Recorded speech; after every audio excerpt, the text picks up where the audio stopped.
বন্ধুরা, একবার শাহরুখ খান অ্যান্টিলিয়া পৌঁছায়, যেখানে মুকেশ আম্বানির বড় ছেলে আকাশের বিয়ের অনুষ্ঠান চলছিল।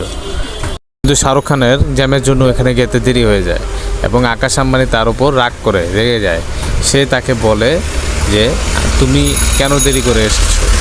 তো তারপর শাহরুখ খান বলে, বেটা তুমি তো আমার ছেলে হও, তুমি আমার মুকেশ ভাইয়ের ছেলে, তো তোমার যা টাকা আছে হয়তো সেই পরিমাণ টাকা আমার নাই, কিন্তু আমার যা ফ্যান বেজ আছে সেটা তোমার নাই। তাৎক্ষণিক মুকেশ আম্বানি এবং নিচে নামে এবং অনুষ্ঠানের শেষে সে বাইরে যেতে নেয়। কয়েকজন তার ছবি তোলা শুরু করে, সে যেতে দেখে খুশি হয়ে যায়। কিন্তু যখন শাহরুখ খান নামে তখন সবাই তার ছবি তোলা ব্যস্ত হয়ে যায় এবং তখন আকাশ আম্বানি বুঝতে পারে কিং অফ বলিউড একজনই, এবং সেটা হলো শাহরুখ খান, যাকে কখনো কোনো মুহূর্তেই টাকা দিয়ে কিনতে পাওয়া যাবে না এবং টাকা হলেই সব কিছু পাওয়া যায় না। এটা আকাশ আম্বানি তখন বুঝতে পারল।